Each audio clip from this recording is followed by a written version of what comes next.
Hello, greetings. My name is Helen Paynter. I'm a tutor in biblical studies at the Bristol Baptist College.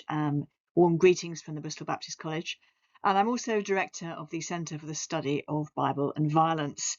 And in that capacity, I've been thinking for the last 4 or 5 years around the use of scripture by some of the right-wing movements, some of the more extreme right-wing movements in our nation. And on the basis of that and the work that I've done, I've been asked to, I was invited to attend your conference. I'm really sorry that I can't be there. I'm on sabbatical, so I've sent this recording and I hope that it'll be useful. I need to start with a couple of definitions, otherwise I end up upsetting people that I don't want to upset. So if I use the term far right, I'm using it as per this definition from Kaz Mudder, who's the world expert on on right-wing movements, to refer to groups that one way or another reflect a threat to liberal democracy. So not necessarily to democracy itself, but to the liberal elements of democracy, of which one of the most important ones from our point of view, and what we're talking about today, is the protection of minorities, including religious freedom. Now, the other definition I need to offer is Christian nationalism. And so this definition from Whitehead and Perry from the States, but it translates quite well into our own context.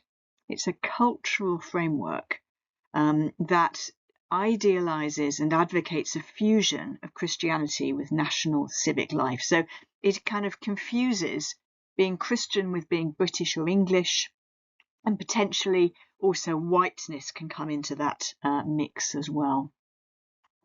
And critically, the Christianity of Christian nationalism doesn't really have to be a faith endeavour. It can be a cultural thing, at least as much as a faith thing.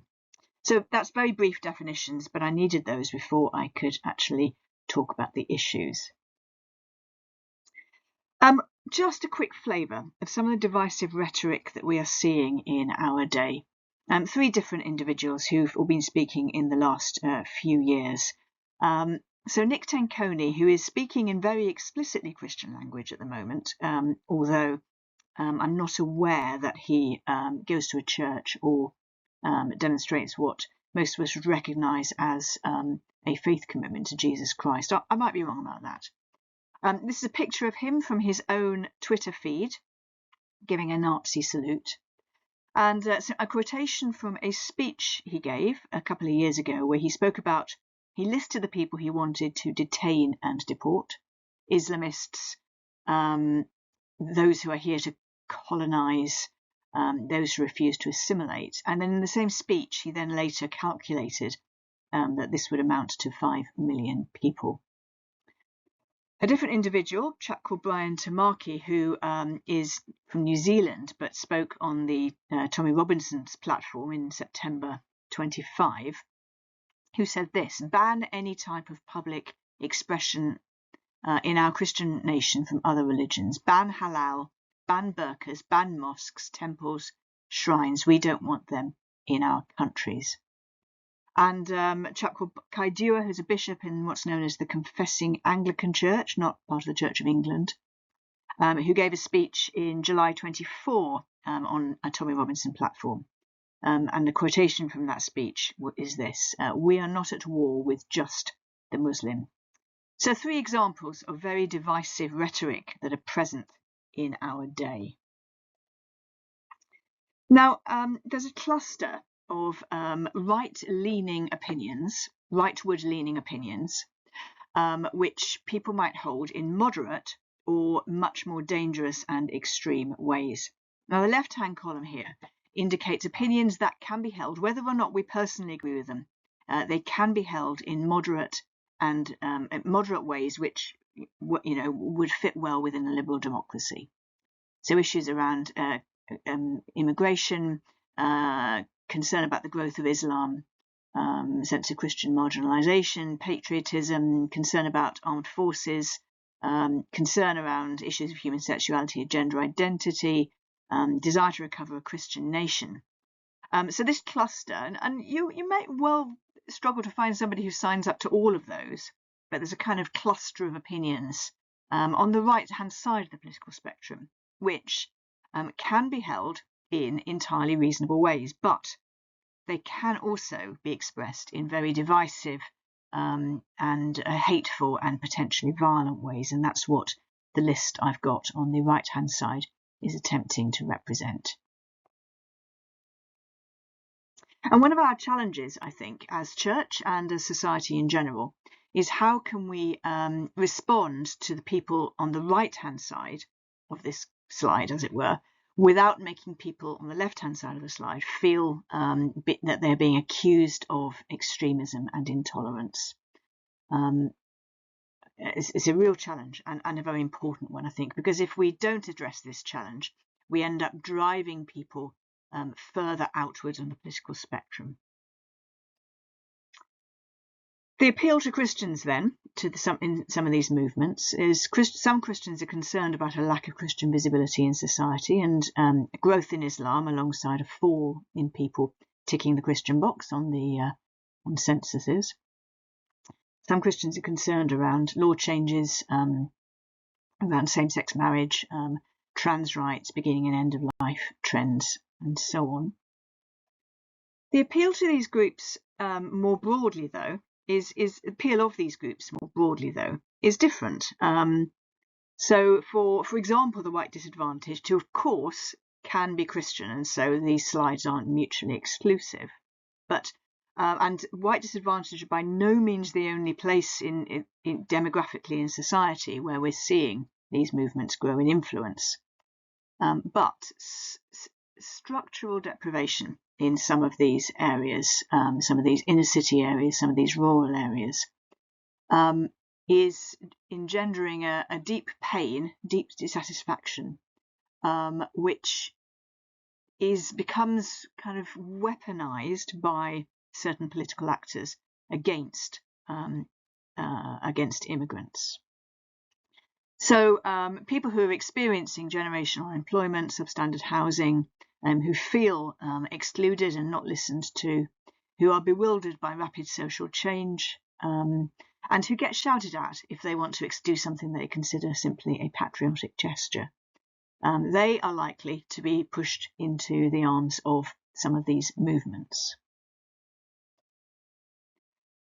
Now, as we think about how these movements express their theology, so in other words, try to appeal to Christians, there are elements within these movements which are what I would call very thin. They're simply using images and slogans without any of the content that we would normally attribute to them in church. So Jesus is King, or the use of the cross, has a lot of content. Those of us who are regular churchgoers and believing Christians will have a sense of that. But when these things are being used politically, they often aren't being used with this depth of content. And so one of the challenges, I think, is that we want our congregations to be sufficiently theologically literate, sufficiently biblically literate, sufficiently culturally literate, and have sufficient critical thinking faculties that they don't just swallow they don't just buy up this propaganda when all these images are being used in ways that really are not making a genuine appeal to the Christian faith. However, there are also thicker accounts of Christian nationalism at present in our day. Well articulated ones, things that have been written at book length, carefully argued. Now, personally, I disagree with the arguments they make or the conclusions they reach, but we mustn't respond to a thick, careful, nuanced argument with sloganing. That is disrespectful and counterproductive. And so thick accounts of Christian nationalism deserve respectful engagement. And one of my big pleas in this moment is that we learn to engage respectfully, whichever side of the political spectrum we stand, that we learn to engage respectfully. So let's think a little bit more about what our responses might be.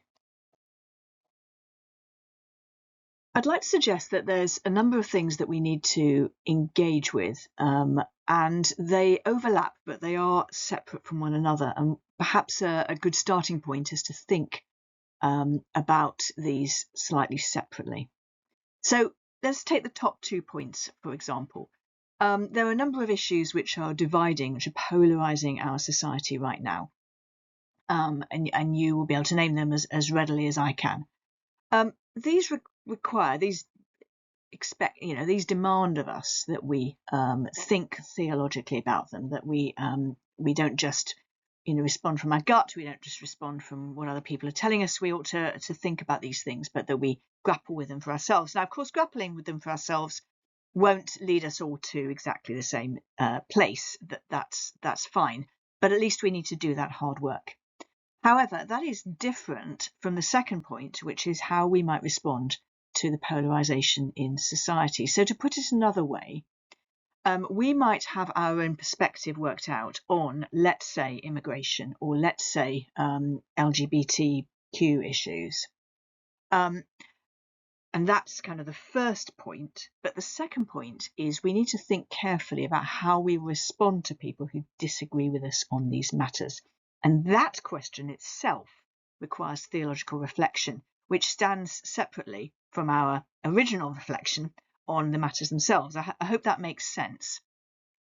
But if we fail to do this, then we're in real danger of conflating different arguments together, and it won't make for constructive dialogue.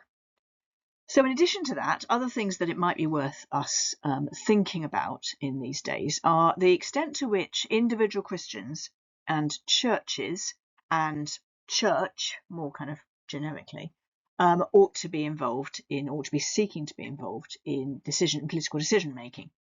Now, I'm not wanting to adjudicate on that matter. As a Baptist, I have particular perspectives on that matter, and I haven't got space to discuss that here, but I want to flag it up as an important question.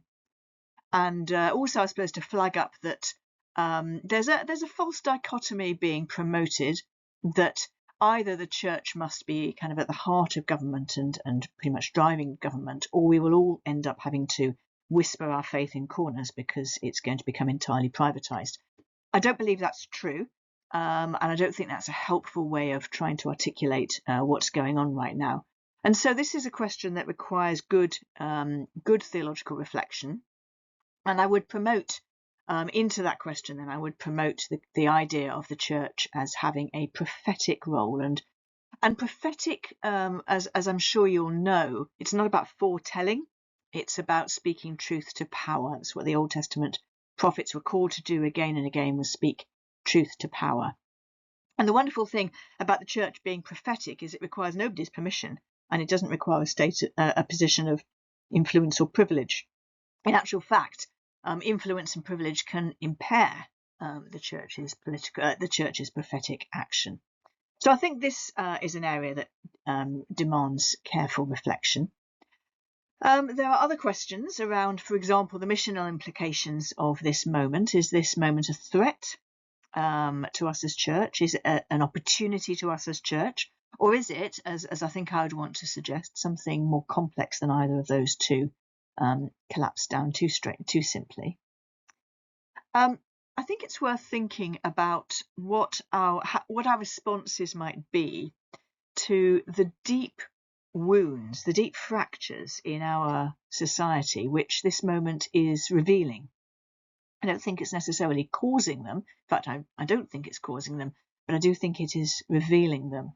And some of these deep wounds are things that we, the church, have something important to say about, and something we can do things about. So I'll come on to this perhaps in a couple of minutes. But if we considered ourselves as having a kind of pastoral role for our nation, of being called to minister to the wounds of our nation, what would that look like? And I think there is also a threat, there is a temptation, we might say, to the church in this day, and it's the Faustian temptation of power, of handing over our message for on the bargain of power.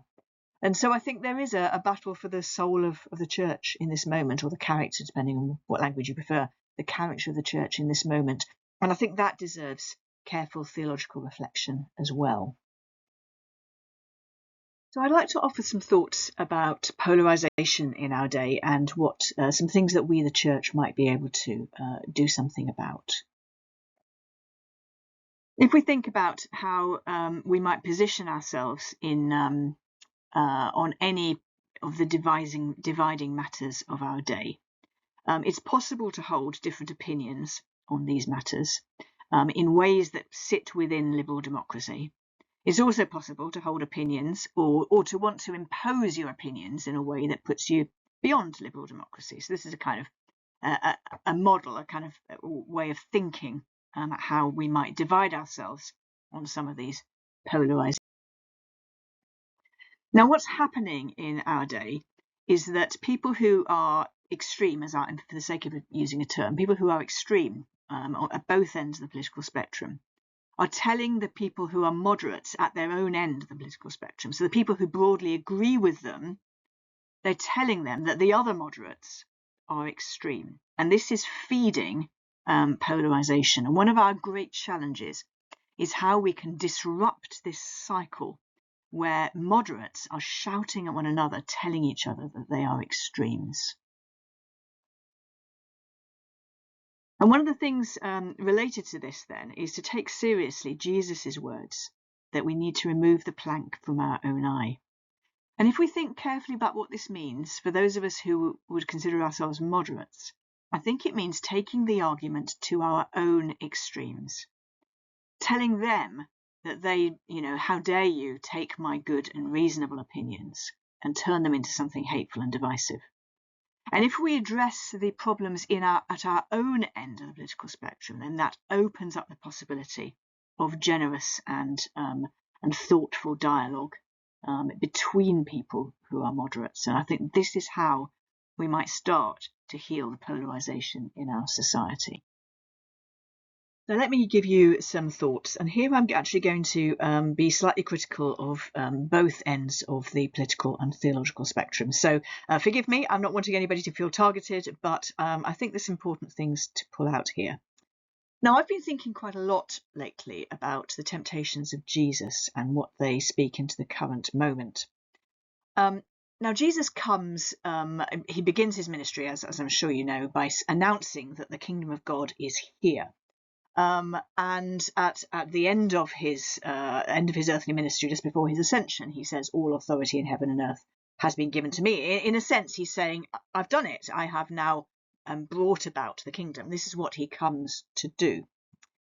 The temptation that he experiences right at the beginning of his ministry is to do that quickly, to do that cheaply, to do it by leveraging popularity.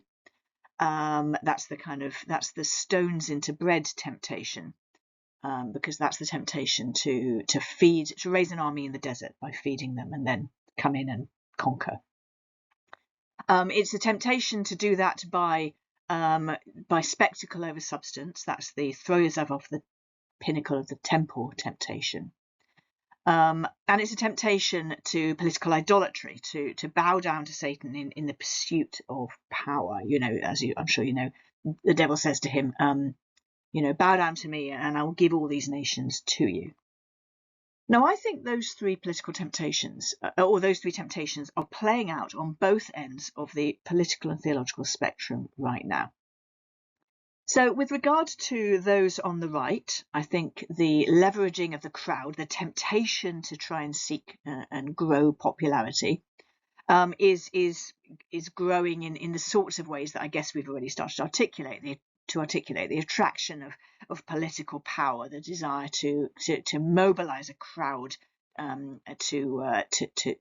move the dial on some of these issues.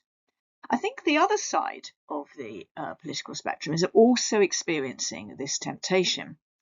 And I think it is around the leveraging of the crowd to shame people. And I think this is something that progressives are quite good at, if I'm honest.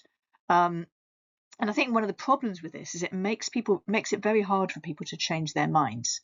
Because if somebody wants to say, I went too far, I was out on a limb, I want to come back, then actually they're more likely, in my opinion, to be greeted by kind of cause of shame than kind of warm embrace of, well, welcome back into the fold, as it were.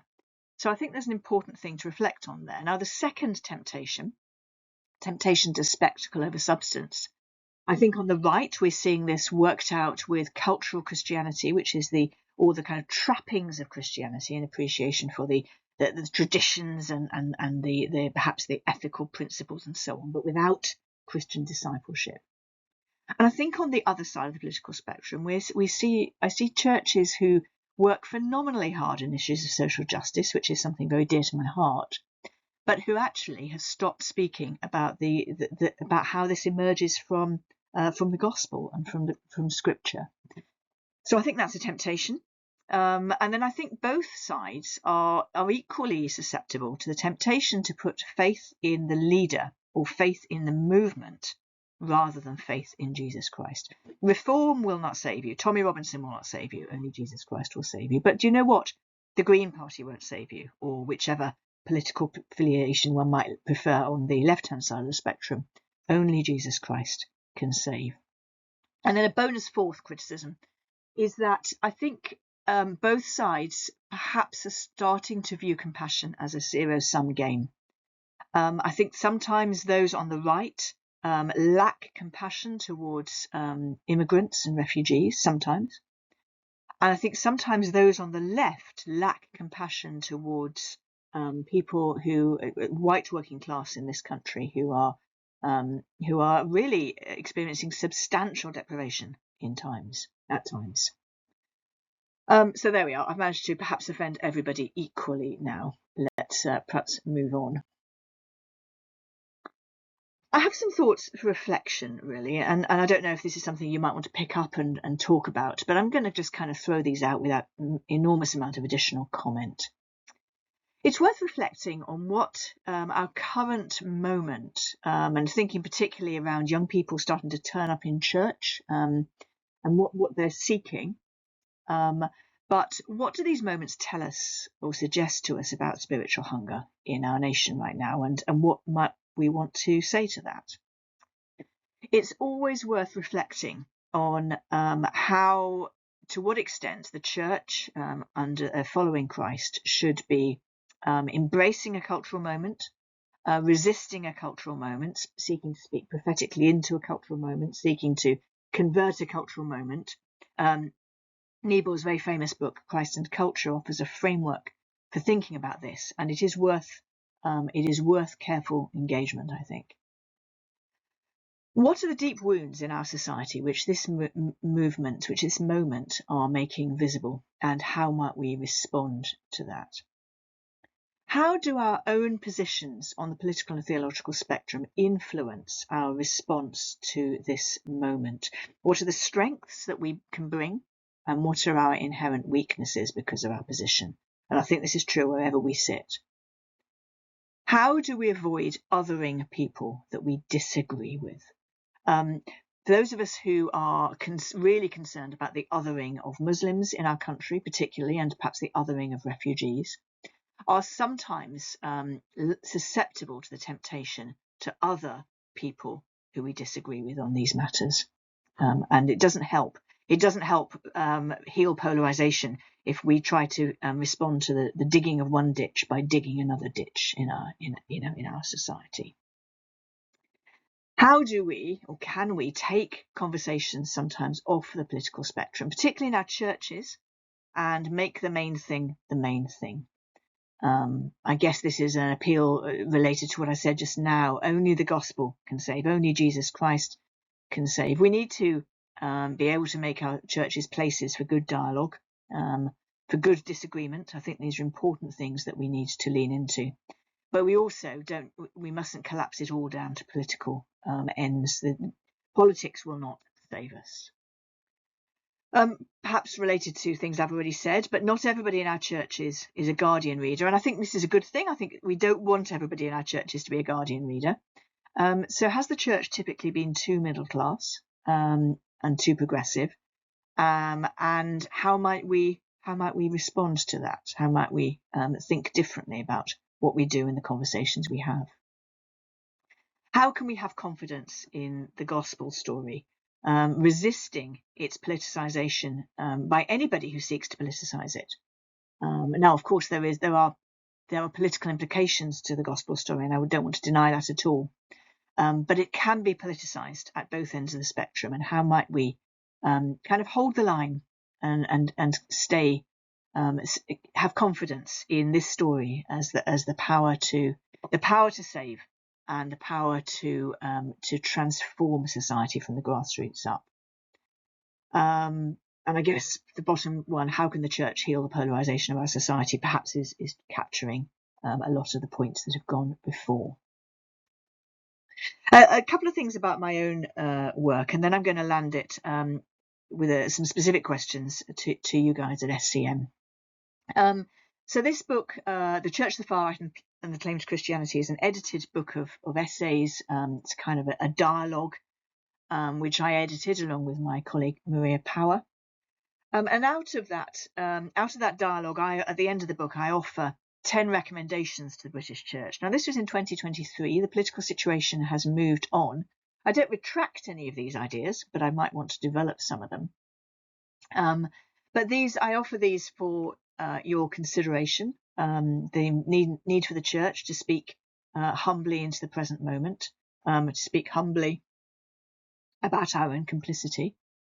The need to be really clear to disavow any violence or hateful speech done in the name of Christ, to avoid reinforcing stereotypes of all sorts, whether it's stereotypes of illiberal Muslims or stereotypes of white working class racism, or seeking to promote dialogue, of curiosity about why people feel the way they do, of seeking to address some of the key drivers that drive these movements, particularly around deprivation, of thinking about what it might mean to act and speak prophetically in our day, thinking really seriously about the issue of young people's radicalization. Teenagers are being radicalized to some of the more extreme of these groups in their bedrooms, and they're being radicalized to kind of traditional right-wing expressions, to neo-Nazi groups. They're being radicalized to the manosphere. These things are all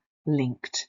How can we help with this? Well, one thing that I have been appealing to the churches nationally to do is to start reinvesting in youth work. How can we spoke earlier about learning to smell a rat. How can we promote biblical literacy in our day? And finally, those of us who are from non-conformist traditions, from the dissenting traditions, our history has something very specific to say into this current moment around resisting the temptations of political power, and around the stubborn determination to defend freedom of all religions. And I would love those of us who are in those traditions to rediscover those stories and to retell them. So that was some work from 2023. I've got a book coming out in June, which is a much more practical collection. These are it's an edited book by people who are doing this sort of thing on the ground. And the short chapters group under these 6 headings. Give young people purpose and a home. Try and make church a place where young people feel included and welcome, so they don't drift off to into the arms of other people who will make them feel welcome and give them a much more sinister purpose. How do we grow compassion and understanding in our congregations? How do we grow in our biblical literacy and help our congregations to grow in biblical literacy? And how do we grow in our religious literacy of understanding the faiths of others? There are certain pitfalls that we can stumble into if we're not careful, so we talk about those. How can we promote good dialogue and critical thinking, and good disagreement, positive fruitful disagreement? And what can we do in practical terms that can help address some of the deep inequalities in our society? So it's a very practical book, a little bit of light theology woven through from me, but mainly intended to be a really useful and practical resource for church leaders and others in positions of influence and leadership within our churches. But I want to finish by speaking to you at SCM as younger people, and what particular things might you be able to do in addition to, not instead of. I'm not wanting to say that you can't do any of these other things. I really hope that there will be some challenges that you have, or some thoughts or some ideas that you've heard that you might want to take forwards. But here's me as somebody who is no longer young, although I still think I am in my head. But here's me saying, this is how you could, some of the things that you might specifically be able to do as younger people. You are probably much better at spotting AI slop than people like me and the generation ahead of me. And AI slop, as you will know, is really driving some of these movements.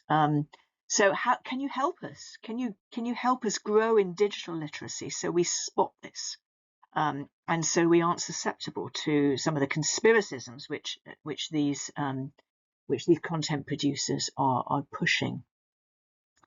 Talking about content creators, I'm somebody who thinks hard, and my default response to a problem is to kind of articulate 15 reasons why this is right and that is wrong, or whatever. That doesn't persuade everybody, strangely. We need our storytellers, we need our ballad writers, we need our artists, we need our video shorts producers and so on to engage in this struggle in a whole range of creative ways. And I reckon your generation has a huge amount to offer here. And obviously there's some good stuff going on, but other things that you might be able to bring to this struggle, specifically in these areas. Can you model for us? I think younger people tend to be much more open and flexible and willing to listen than those of us who've become set in our ways. Can you model a radical openness to the other? But I challenge you to do that, whoever the other may be. Who's your other? Who's the person or people that you don't want to be radically open to? And can you lean into radical openness and generosity of conversation? And can you teach those of us who become more grumpy and set in our ways? Can you teach us something for this day? Can you find ways, as we all need to look for these, but can you help us find ways of acting prophetically without falling into the trap of mirroring the movements that we want to critique? We don't want to be like them in their rhetoric, in the aggression of their speech, even in their appeal to power and money. Can we find ways of prophetically resisting what they're doing and prophetically resisting the way that they're doing it? Can you help us to work to retain teens in the churches? You're so much closer to them in age than we are. I think this is something we all need to be concerned about. But you who are in your early 20s, perhaps, are there young people in your churches that you can mentor, draw alongside, help, encourage them to serve and stick within the church so that they don't drift off, as I say, to the tender mercies of Tommy Robinson and even people who are even more extreme than him? And will you, some of you listening will be very biblically literate, some of you maybe not so much. Will you commit to becoming more biblically literate so that you can help serve the church, help the church to be resistant to thin theologies and thin accounts? These are some things that I think people in their early 20s in particular might be able to contribute. Please, it's not restricted to this, but these are my personal challenges to you. May we all find the courage, the ingenuity, and the faithfulness in these days to promote the true gospel values and to resist any perversion of them. Thank you for your attention.